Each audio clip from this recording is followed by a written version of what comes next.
So now, without further ado, I would just like to introduce our presenters. We have Dr. Rhonda Joy, Faculty of Education, Dr. Jeannette Byrne, School of Human Kinetics and Recreation. Is Dr. Sullivan with us? Dr. Sullivan? Unable to. Dr. Anne-Marie Sullivan is not here, but active part of this topic, and Dr. Jennifer Browne, Student Life. So without further ado, I'll let you guys begin. Lovely, thank you so much.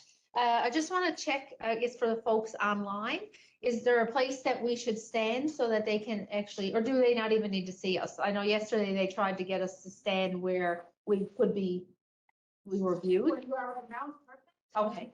You know, any area on the desk and up to basically the other side of the room. Okay, so we can be anywhere in the front of the room. Just wanted to confirm because we want to say hi to our friends that are on WebEx and here with us today. So thank you so much. Awesome. You should all get, I wish I had to bring chocolate. I said people who come to the last session of a conference should be rewarded, but I did not get out last night to buy a bag of chocolate, but know that I'm, you know, I'm trying to transfer the taste of chocolate to all of you here right now. And the energy, yes, it's the sugar rush you want to give people so you don't fall asleep. So just want to take you through what the agenda looks like. We're going to kind of bounce this back and forth between all of us, but we want to, of course, start with the land acknowledgement. We're going to do a bit of introduction and overview. How did we get here? Where did it start, and how did we get here today with career integrated learning? Student success and career readiness competencies, which are something that's been around for a little while, but not sure how widely known. And then what's really exciting is the current project that we've done it feels like we've been working on it for a while, but it came to fruition and we actually got our data and that's collected over the winter semester, and then to share with you the findings and limitations and what's next. So before we get into all those details, I do want to start with a territory acknowledgement. And of course, I know we started one at the beginning of each day in the conference, but just want to take a moment to acknowledge the lands on which Memorial University campuses are situated. They are in the traditional territories of diverse Indigenous groups. And we want to acknowledge with respect to the diverse histories and cultures of the Beothuk, the Mi'kmaq, Innu, and Inuit of this province. And just take a moment to be so grateful to share the lands together. We're so fortunate to be here.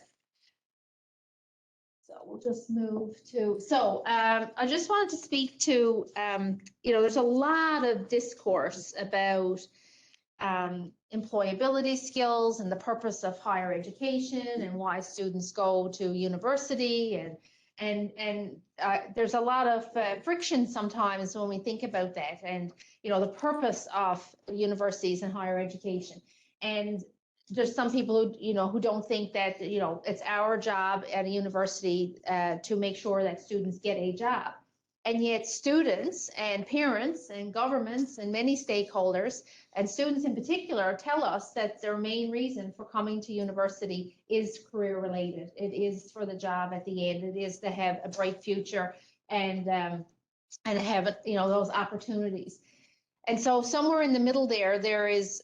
I think we do have a responsibility, and you'll hear that come out as I talk throughout the day, but I think our job is not to prepare students for something. Our job is to help students prepare themselves for anything, because the job is actually not going to be the job 10 years from now. Whatever they start will likely change or become obsolete or twist, or they'll go on to something else. So of course, we're not actually preparing students to do a thing. We're preparing them for life. We're preparing them with the skills that they need in order to be adaptable and creative and innovative and transition through their life, whatever opportunities arise. So that quote has always stood out to me. And so I feel like it brings both sides together, right? It's not about the job, but the job is part of that journey that the student will be on. So I just wanted to start with that quote. So there's a lot of discourse out there around students not being ready to enter the job market. There's a lot of employers out there who say that graduating students do not have the skills that they're looking for. They're not prepared to enter the job force, which, and just, if you did a search on it, and these are just some examples of, you can find them very quickly on the internet. But when I did a recent Google search for skills gap, and it showed 642 million items. And if you do Skills Gap Canada, it had 141 million items. And Skills Gap Higher Education had 330 million items. So you can imagine that, you know, there's a lot being talked about, and there's a lot of people that have their eyes on what's happening in higher education and what the role of higher education or universities is in ensuring that students have the skills they need to transition to the workforce. And so there's a lot of discourse around a skills gap. I counter that with more of a skills awareness gap. And this is where I've done a lot of reading and research, because I actually believe that the students we graduate, when they cross the stage in a few weeks at convocation, they have the skills, the employability skills that employers are looking for. I'm just not sure we've done a good job in higher education of making sure they are aware of the skills that they have developed and how they got them along the way. And so I actually think if students are graduating without the skills necessary to transition successfully into the workforce, we have not done our jobs in higher education and should be ashamed of ourselves. Now, we're not going to be ashamed of ourselves because I already told you they have the skills, but we have a responsibility to ensure that the students do have the skills they need to be successful. And we just have to help them connect the dots to be able to see how they've gained those skills throughout their journey, not just in the classroom, but outside the classroom as well. So I'm going to turn it over to Rhonda. So to build on what Jennifer has said, I really feel like the skills gap is what they talk about, but it's this lack of awareness that students have about the skills they gain in university. And it comes down to self-reflection. One of the quotes Jennifer talked about earlier was about knowing, being prepared for anything. And in order to be prepared for anything, we have to know ourselves. And part of that development, yes, the university has a role to play in helping you develop those competencies, but I would also say that each of you has a role to play. You are in the driver's seat when you come to this university, or in life in general, when you know yourself and know, well, I want to be a teacher, but I hate public speaking. So you know what? That's probably a skill that I'm going to have to work on if I want to be a teacher. So I can do the work in the classrooms, but a lot of times I can get out of doing a lot of public speaking or get away with a minimal amount because I'm not comfortable with it. Or I can choose to take it on and say, you know what? That's a competency that I have to develop in order for me to round out my skills in order to be better in my job. So there's a role for the university to play. There's a role for you to play. And I think the bigger thing is the reflection piece and being able to articulate and talk about how you've gained those skills. Yeah. How did Oh, the microphone. We'll switch places. Already, thank you. So that becomes a really important piece. The project origin. So how this all started was Rob Shea was part of career development many years ago. Right now, he was at the Marine Institute. He's originally from the Faculty of Education. Rob Shea and I sat down in a coffee shop years back. And this is Rob Shea's brainchild. Rob Shea talked about career development. That was his passion. That was his love for many years. It was what he did in his role. But we sat down and on a napkin in a coffee shop, started to think about what was missing and how we could help and support students. And this is where this project came from.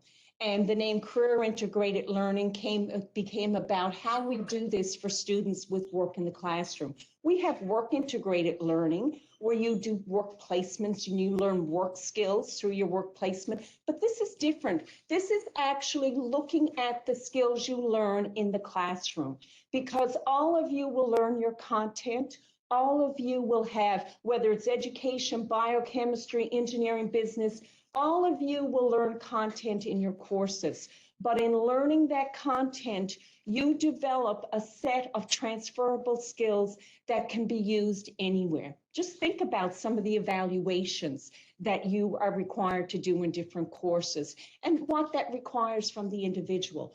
Those are the skills that transfer. Those are the skills that Jennifer will talk about shortly in terms of some of the competencies that employers look for and they need. Being able to show up on time for work, being able to collaborate with others might seem like a really not important thing, but you know what? Employers say it's one of the top things that they need and look for in the workforce. So it's really, really important. So this project originated in 2010 with Rob and I and was funded by the Counselling Foundation of Canada. I will say, if you ever want to learn about career development and some of the research that's done around career development, I would encourage you to go to CIRIC or to the Counselling Foundation of Canada and look on their website. They have some phenomenal material that they use there. So this project was designed to help people learn about and be able to better articulate the transferable skills that they've learned or that they're learning through university. And part of the challenge of this is while we went into classrooms and talked about content for particular courses, we also challenged people to think about, well, you're out there working a part-time job, you're doing volunteer work, you're managing, you know, a family at home, you are, you know, supporting parents, all those other things, you're in sports, you're coaching, all those other activities that you engage in. What's that telling you about yourself and the skills that you're developing when you're doing those things?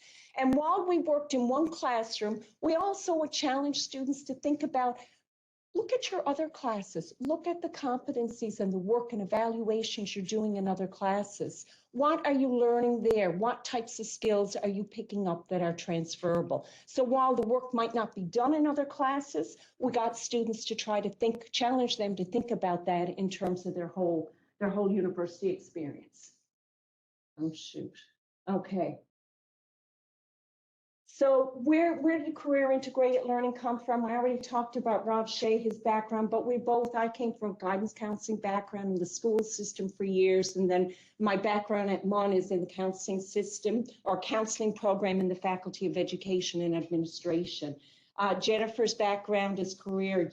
Jeannette has a strong interest in it, is very connected with teaching and learning. We have Anne Marie is also involved from HKR. So there's a huge interest across the board in this, but originally with Rob and I, this is where it started, and it had to do a lot with our background, with our experiences with student engagement and persistence, and aware of the need for students to become more aware of how university is important for not only learning content, but learning those transferable skills, because some of that discourse out there is, why get a university degree? University degree doesn't help me get a job. When in fact you're learning a lot of skills. We do have the professional areas that train you for work in an area, but they also, no matter what, train you for other types of jobs. And I've said this to education students, you're not trained to be teachers, you're trained to be educators. And there's a whole other set of transferable skills that allows you to win a multitude of areas with that degree. But you have to know that and be aware of what those skills are to even think about other occupations and other things that you could potentially do. This theory and these ideas in terms of career development didn't come out of the blue. It's founded in research. This particular model here is a model by Patton and McMahon that talks about Wendy Patton and Miriam McMahon. They talk about systems theory, but systems theory is really a framework or an umbrella theory that encompasses a lot of other theories that we can use to explain career development. And career development is really complex. It's not just about following one theory. It's a multitude of theories. It's things that happen by accident. I think about how this all started on a napkin in a coffee bar. How many of us have stories that, you know, we met someone or did something or came across something that led us down a different path? That's happenstance. It has to do with where we are right now, has to do within us, our personalities, our values, our beliefs, our culture. It has to do with all the environment we're in, our friends, our social circles, our skills, our families, historical trends, but also on their larger scale, it has to do with Globalization, the political, market economy, our political decisions and things that are happening around the world. All that influences our career decisions and where we go in life and how we navigate our careers. And I think about even when I was where I was at your age and where my kids are right now. And my gosh, your ability to access the world has changed tremendously. And what's open to us is incredible compared to what it was 20 years ago. I'm going to turn it over to Jennifer now to talk a little bit about competencies. So there was a tremendous amount of work done back a number of years ago around the teaching and learning framework at Memorial. I think there was 2 iterations of it. And in the first and then embedded in the second one, there were attributes of the graduate. So these are the attributes that we would want all of our graduates to have upon completion of their degree. It was a bit abstract, I would say. It wasn't language that would roll off the tongue for students, for sure. So in career development, one of the things that we did, we were noticing that we had this document that was, integral to the university, and there were other documents that were out there, such as the key career competencies done by NACE, which is a career development organization in the United States. The Conference Board of Canada has for decades put out what are the skills that employers are looking for, that we want people entering the workforce to have.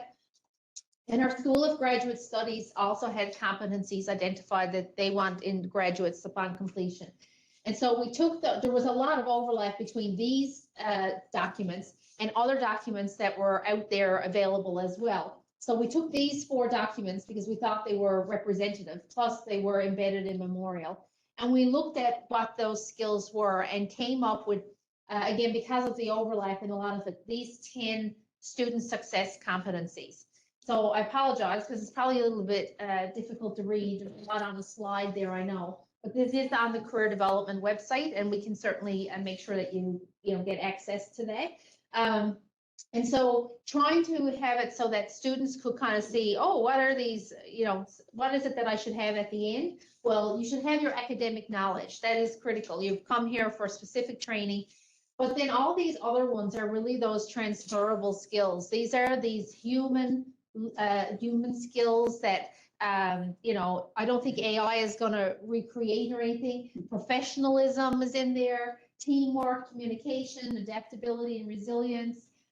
Social and civic responsibility, creativity and problem solving. And you hear that a lot, that's what the expectations are, is after you've completed your education, you should be able to be a problem solver. You should be able to think critically. These are the top skills. If you look at the top 3, critical thinking and problem solving and things like that are there. Most universities have identified these top skills, and this is what we've identified here at Memorial. And there's overlap. I've looked at all of them, and again, we're not that far off of each other. These were shared with some senior administrators across the institution, and they were supported. So this is the document that we've been using in student life and in other areas to identify for students what those top skills are. And then this is a document that we've created that we share with students from time to time when it's appropriate. And it kind of gives you a little bit of a description of what each of these are. Again, a lot of these should be much more user-friendly and roll off the tongue. They should resonate with the students more than how it's written in some of the other documents. But this gives students a language. This gives them the words to use when they're out talking to an employer and they say, I have communication skills, I have creative thinking and problem solving skills. I have the knowledge from my degree program. So we've even made some changes. While we're using this in multiple ways, we're using it in the classroom, as you'll see with this project, but even with things like on-campus employment. Right now, when a faculty or staff person applies for MUSEC, they actually have to tick off the competencies that students will gain as a result of that MUSEC job. And part of that is increasing the awareness. So when the job is posted, you have the job description and also the list of competencies that a student should gain as a result of that job. Now, whether that sinks in or not, we haven't studied that to see, but again, it's about increasing awareness. This isn't just about the check in your pocket. It is. We want money, definitely, if we're doing MUSEP and ISWEP. but you're getting so much more from those experiences. So how do we, you know, nudge that into the consciousness of our students? So we wanted to share this because this was part of looking at those competencies in the classroom as well as how we've used it outside. And now I'm going to turn over to Jeannette for the research project itself, which is very exciting. So exciting. Right, so as Rhonda and Jennifer have said, we got some funding to do this research, to basically continue on with what was done back in 2010.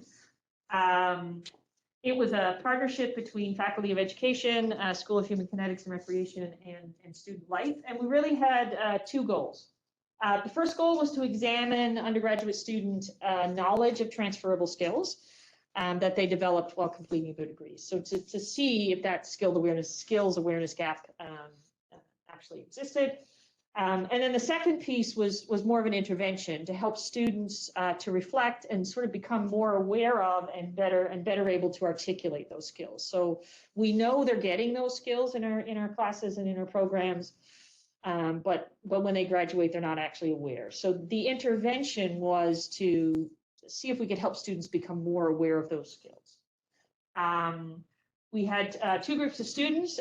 We had first year and senior students in both education and in human kinetics and recreation that we invited to participate. So, I gotta go here. How did that happen? Not sure.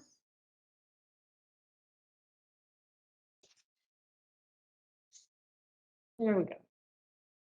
All right, so what do? We had a mixed methods design. As I said, we had two groups, education and HPR. Both groups were taking required courses in the respective programs. We had an experimental group, that was the education students who we delivered the intervention to. We had an N of 118 students in total, and our control group was our HPR students with approximately 140. You can see some demographics there.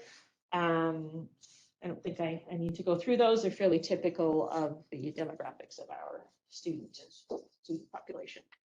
This is a very sensitive clicker. So what was our process? So for our intervention group, we met with instructors. So first of all, we recruited instructors. And Rhonda met with instructors to discuss the project. Then we reviewed, again, Rhonda did most of this, reviewed existing course syllabi. So we didn't change syllabi, we just reviewed it. And we added to the syllabus, identified, highlighted for the students, the transferable skills that we saw students developing by completing the different assessment or evaluation activities. So again, there was no work on the instructor's part here. We simply took what they had already created and highlighted some of the transfer. And I would add there, Jeannette, as well, that it was really important that we emphasize with the instructors that we were not changing the syllabus in any way. That's the instructor's property. And we need to work with the instructor. And all we're doing is enhancing it by highlighting not only what's happening in the course, but these other transferable skills that would happen while that instruction was going on.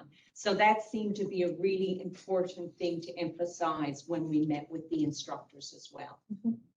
Sorry, go ahead. I'm curious if you have any way of knowing if instructors were aware of what the transferable skills were that you found in the syllabus. Was that highlighted for the instructors? No, because we didn't ask them directly. We talked about it. What we would have done is once the transferable skills were picked out for the particular evaluations, we would then go back to the instructor and say, is this right? Based on this activity, this is my understanding of it. But we never asked them though in advance. Do you know what types of skills? Was that the question? Yeah, it was news to them. Yeah. Oftentimes, you know, that people learn according to how they were taught. And if people haven't been taught what the transferable skills are in their own education, and then we don't necessarily get teacher training in order to become university professors, that people, I think, sometimes don't might not know what transferable skills are. So I just didn't know if you're. That could be another study. I do know that I spoke with one instructor in particular that had a number of courses in education. And they have to buy into, the instructors have to buy into it because you're taking up class time as well. And I know one of these instructors did say, we're talking about transferable skills in the classroom. You know, this is really important. I'd love for my students to be involved in it. So it resonates probably more with some instructors than others, depending on what their understanding is, as you say, and their own backgrounds and how they have been taught. Yeah, good question though. I guess just to add to that, the thing is too, that it doesn't necessarily have to resonate with every instructor, because the focus is the student, right? So if the student starts to be able to recognize it, then that's the idea. So anyway, we did 3 classroom visits with our groups. So the intervention group had the modified syllabus. Then at the start of the term, we went in the control group. We just did surveys with all of them. There was no discussion of transferable skills. They just did the surveys. And for our experimental group, we had our survey and a transferable skill discussion at start, midterm, and at the end. Here's just some sample research questions. They're fairly generic. Tell us what comes to mind when you see transferable skills. Rate your knowledge of transferable skills. And then as we progressed through the 3 visits over the course of the semester, the questions just became a little bit more involved to really encourage students to think about how relevant, for example, are the transferable skills to your future work or study or after graduation. What's the most valuable thing you've learned about the transferable skills? So really just looking to dive in a little bit more deeply to gather that understanding of students, the students' understanding of what the transferable skills were and what they meant to them. So not just being able to identify them, but then being able then to make that link between these skills and future work or stuff. All right. Thank you, Jeannette. So what we wanted to try to do today as well is just to give you an example of how this looks. This is an example of a common form of evaluation, of course. It was a folklore course, I do believe, from a previous work we had done. It was valued at 30%, where students had to form small groups and present to a class on theory. It was about a 60-minute presentation. And what we did to the syllabus, that would have been listed as part of the instructor syllabus. But what we then did is listed then the competencies that could be gained during this activity. Again, it's up to you. You're going to get out of your course what you put into it. So each of us in this class may gain at different levels depending on our own development in this area, but also how much we give, how much we put into it. That's where the growth happens, and for each of us as individuals. So in that activity, there's a need for interpersonal skills. You have to be able to talk to your group members, to work in a group dynamic. And while that seems like a really small thing, you would not believe how difficult it is at times to get people to work in groups. A lot of students prefer not to work in groups for a lot of different reasons, but it is challenging, and to be able to do that is a skill. The research skills involved in getting the work, oral presentation skills and leadership skills. I had a student in a survey in the past that said, you know, whenever I'm in a group, I take the back seat. I will be more of someone who will assist and do whatever, but I never take a leadership role. And because of this, I decided to put myself out there and take a leadership role in this group. And that was her learning and her kind of taking on the driver and getting in that driver's seat and saying, yeah, you know what, this is an area that I need to grow in. I'm going to bite the bullet and I'm going to take the lead in this group. And she did, and she really felt it was a growth area for her. Working within a time frame, being able to summarize, integrate, and assimilate skills or information, application of knowledge, practicing creativity and critical thinking. Those are just some of the things. There's probably other things that we may develop in a simple task like that. But if you are doing this for every one of your courses and it's talked about and you start to think about it, it becomes, you start to engage in reflection. And with that reflection becomes knowledge, and it comes knowledge and the ability to know yourself a little bit better. And you start to think about what these skills mean to you. First year students versus end of year, end of program students, where you are is very different in what you're looking for.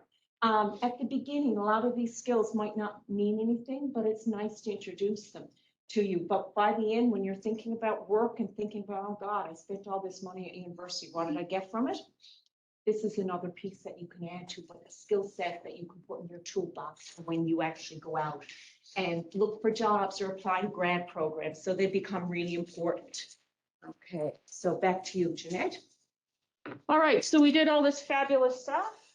So what did we find? So we did our last survey towards the end of the semester. So we've just really started to dive into and look at the results. So what we have here, the question was related to rate your knowledge of transferable skills.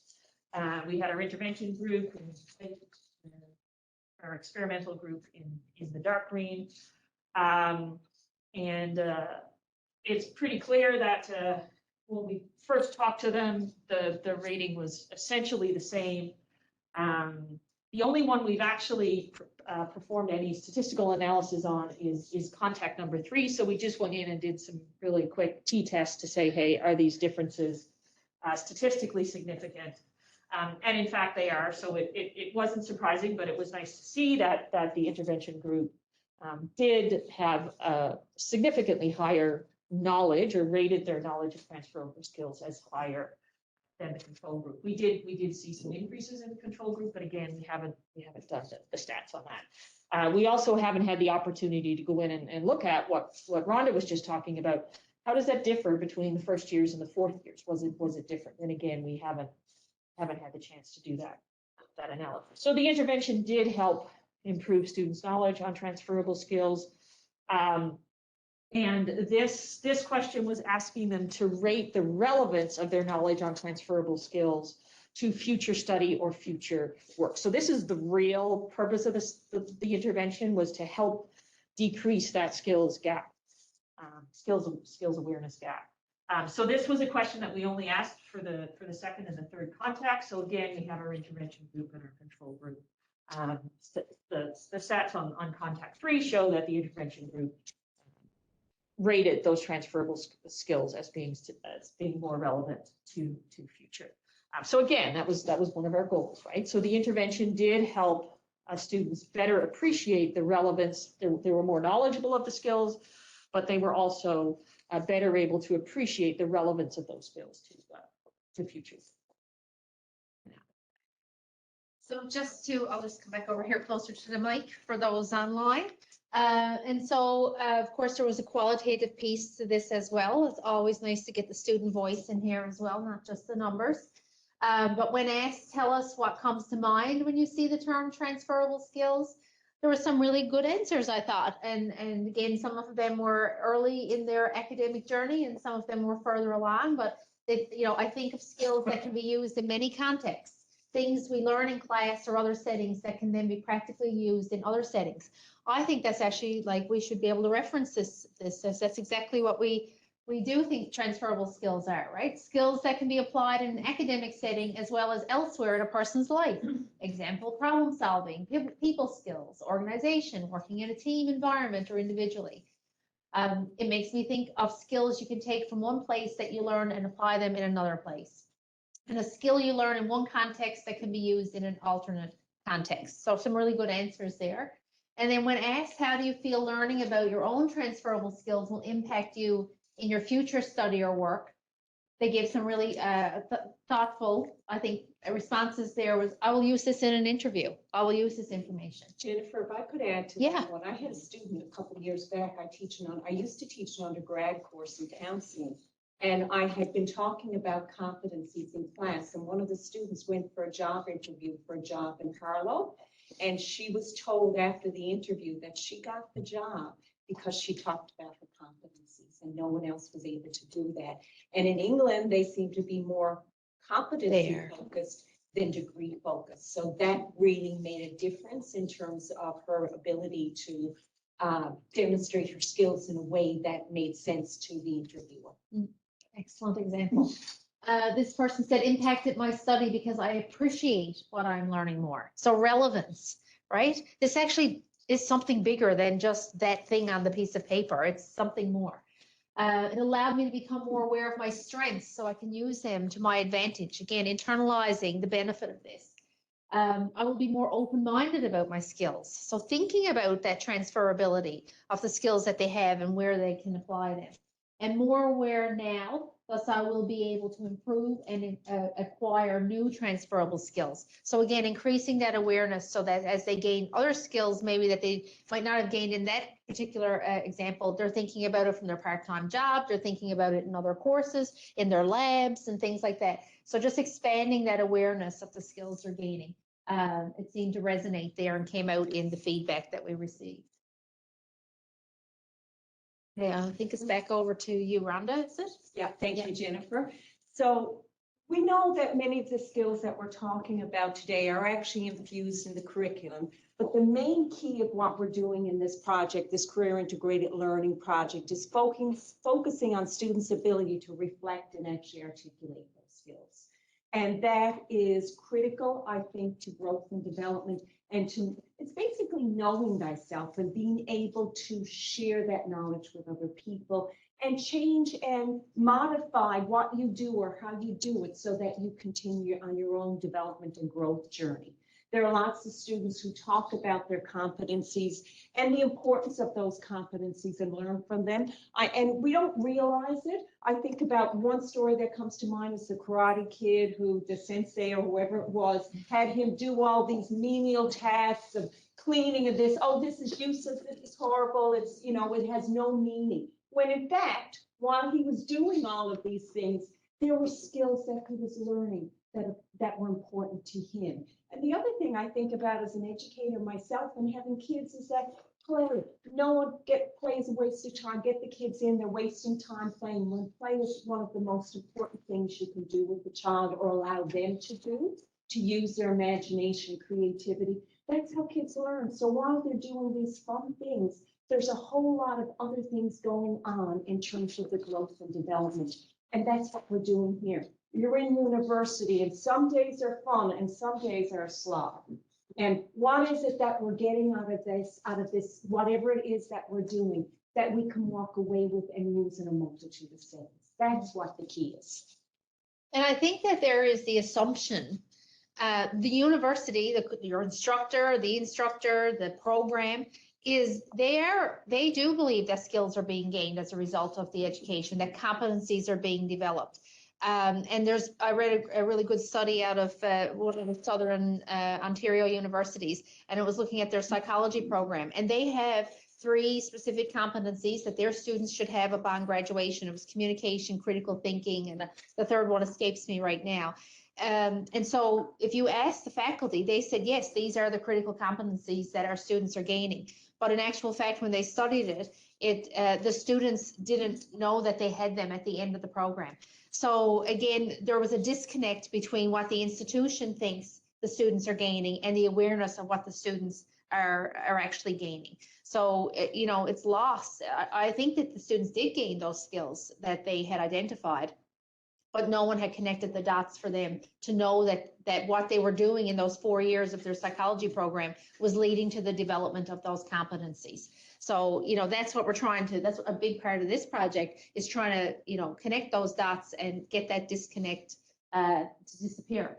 And I would say there too, in terms of your comments, Jennifer, that Jennifer talked earlier about what employers see as a skill gap and the research, and we would argue that that's not what's missing, it's the articulation. Sometimes all of us will need to educate our employer and they will ask you, and if you haven't had it happen, you may in your future, why should I give you this job? Why should I hire you? And then that's when you need to make the connection about your experience and your education and how that fits into the job for which you're applying. But you need to know what those skills and abilities, those competencies are besides that degree. So I have the knowledge, but here's why else. I think about someone that I chatted with at a hockey rink that was worked as a drug rep. And I said, what was your background? I wanted to learn a little bit about how she came to be a drug vet. She had an education degree. And I said, well, how did you go from education to being a drug rep? And she said, well, think about it. As a drug rep, I go in and I educate physicians about the use of medications. And, you know, I'm using my communication skills. And she went on and I said, oh my God, that's fabulous. That's exactly what we talk about, want to talk and encourage students to do. So there's lots and lots of examples of it, but it becomes really important in getting to know yourself and then selling that to other people. Jennifer? So of course, with any study, there are some limitations. And so the findings of this research project are based on the results of a small population of 2 faculties at Memorial. And so we know that future research is needed to determine the transferability of findings. And so the ask is, we want champions across Memorial to continue this project and to work with us, to kind of look at your syllabi and see how we can increase the awareness of skills gained in your courses. So it's a call to action in a way as well. But right now, we're excited to delve much deeper into the data that we do have and share that more widely. But we certainly want to see, we don't want it to end with the 4 classes or 6 classes that we're lucky enough to have this intervention. And we should say to the control group, once we completed the program or the study, they received all the same information as the experimental group. So that, you know, again, they were able to gain some of that knowledge. So, yep, and I don't think there's any other, did you want to add to that in any way? No? So now is the Q&A. We'd love to hear what you think. You've been a captive audience. I didn't see many yawns, and it's like after lunch. So like, I'm taking that as a big win. So thank you. So thoughts, I mean, we have some fabulous people in this room who are doing great work in this area, both in and outside of the classroom. So, because I know some faces here, so I'd love to hear your thoughts. Yes. I'm curious, so you didn't look at the data on your different grade levels, so first years, third years. Given your Google search that there is a skills gap, do you anticipate there actually being a difference between these levels? Because on the surface, I would think that maybe third years or fourth years would be more aware, but given the Google search, maybe they're not. Do you have any thoughts on what you think you might find? Well, there's a lot. I mean, the skills gap again is the media and stuff as well, right? I mean, this is a sensational to say universities are not preparing students for, you know, and then you got governments going, what are our universities doing, right? They're not doing a good job or whatever. And in actual fact, in other countries, you know, Canada is unique in the sense that we don't have federal oversight of our education. It's done provincially. In other countries, it's federal. And so government is actually dictating what they need to do. So in the UK and in Australia, they have to embed employability skills into curriculum. And that's the only reason I can say why faculty probably have done that in those countries. I should say, I'm sure there's lots that would, but there's a lot that probably wouldn't have, but they've mandated it and they are looking at graduate outcomes. So we don't have that. And I think I've completely forgotten your question. Right, first and fourth. So what we would hope, you know, again, there's other data that we collect, such as the national, or what is it, the National Student Survey of Engagement. We collect data in that we do it every 3 years at Memorial. I've asked, and I've told it's been in there, there's actually a module on career development, on workforce preparation. So there's ways that we can collect that data. If we're doing this throughout their 4 years of university, or 5 or 6 or 10, however long they're with us, this is something that becomes part of the subconscious almost. Like they're going to be like, oh, of course I got skills. I know what skills I got. I know where I got them from. I got them from here and there. And we hopefully, because I can't collect that data, we can't collect that data, but this source that we have every 3 years, actually Kim is in the room, Kim Myrick's, and very familiar with Nessie. If we have that module in there, what I'm hoping is those graduating students, we will see that they feel prepared to enter the workforce, that they have the skills they need to enter the workforce, and be able to articulate that in a way that that survey collects that data for us. So I'm hoping we got our base data this year with Nessie, and 3 years from now, we'll see if this work continues. You know, do students, has that gone up? Are students more aware of the skills they have? Do they feel more confident going out into the workforce? Because that's what we want. I'm an arts graduate, proud arts graduate, but if someone had to ask me when I crossed the stage what my skills were, it would have been a deer in the headlights. I can tell you now what those skills are. I wish I had known it, because my confidence and everything, I would have been out selling myself, I think, a lot more, effectively than what I was when I graduated. So it's building up that confidence, it's building up that awareness, so that they are articulating that to employers, and maybe employers won't say our students are not prepared to enter the workforce. I would also add to that, the first year and fourth year students are very different students. Mhm. First years are a deer in the headlights in some ways, trying to figure out what this university is all about as they transition from high school, and they're just trying to get through. And then by the time you get to fourth year, they've kind of navigated a bit, they have the lay of the land, and now they're thinking, holy crow, I have to go find a job next year, and what have I got to self or say for myself? Mhm. And so I think it's kind of like anything. You can talk to someone until you're blue in the face, and it's not until they're ready to hear it sometimes that things register. Yeah. And I think it has to do a lot with their wanting and their desire and motivation for that information to register. I can go in and talk to first years and say the exact same thing. Yeah, whatever, I'm not interested. I've got my work to do, my assignments. And then fourth year, you might be trying to finish your assignments, but all of a sudden you're thinking, yeah, job interviews, grad school, and all of a sudden this information registers like it's the first time it's being heard. Happens with my kids all the time, I'm just saying. They don't hear until they want to. So, and just to add to that really, really quickly, I mean, I think the control group doesn't, I'm not terribly interested in the differences in the control group, but I think if we look at the intervention group, one of the things we may tease out is that like Rhonda's saying, the data may help us to appreciate, are the fourth years a bit more receptive? Yeah.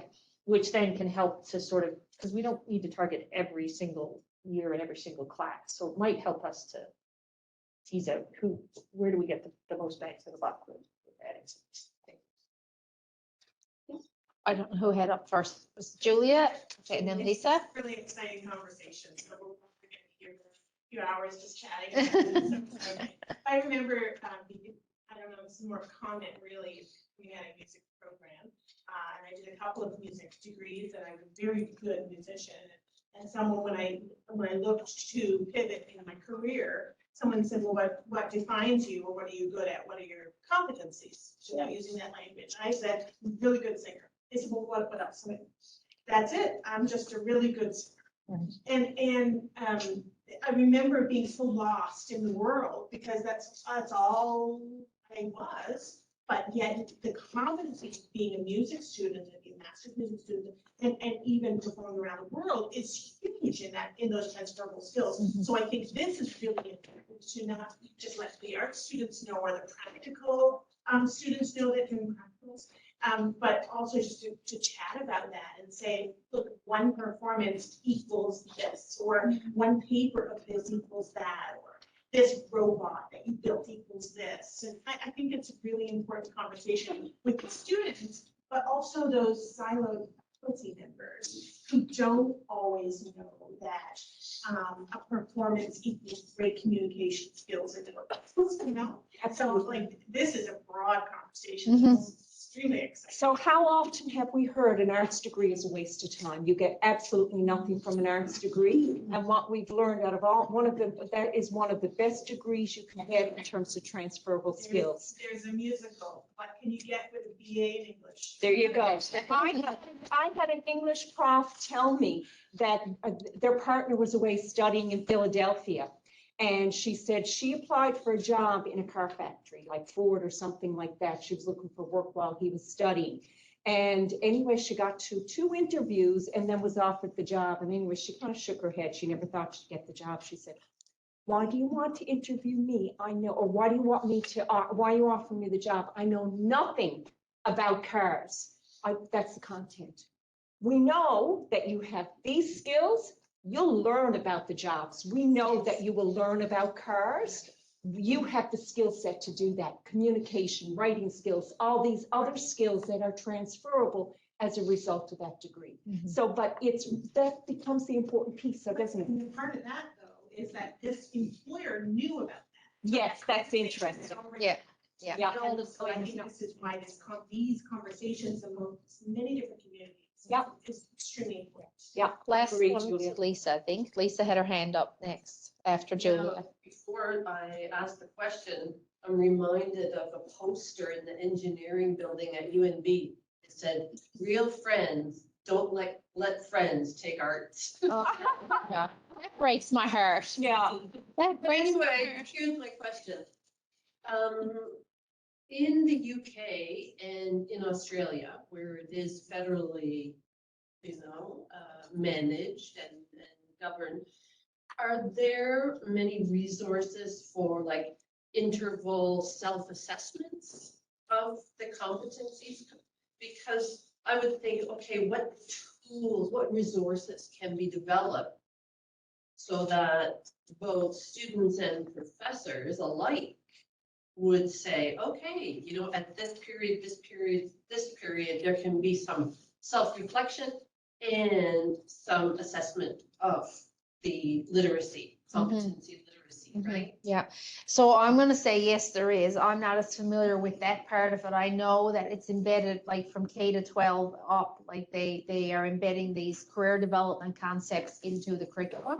But, and the monitoring that I know about is, again, outputs. Where are these people going? Are they getting jobs? That kind of thing.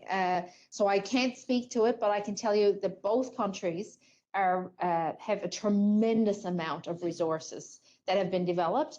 And I know some fabulous people that are working in those fields in higher education. So I'm sure there's things that have been developed, but I can't speak to them. But you're right. How do you measure the impact of having that embedded into curriculum or And embedded? not in year 4. And not in year, no, they're doing it, Yes, much earlier, yeah. yeah. And it could be things like career fairs. It could be things like, they have all kinds of things there with the K to 12 system of exposing young people to opportunities. So, those pieces start much earlier, and that awareness of who you are, and then the skills piece then comes And I after that. saw the literature a while back. I haven't looked at it in a while, but saying that's one of the biggest challenges Yeah, of competency-based education, how you actually measure, assess that.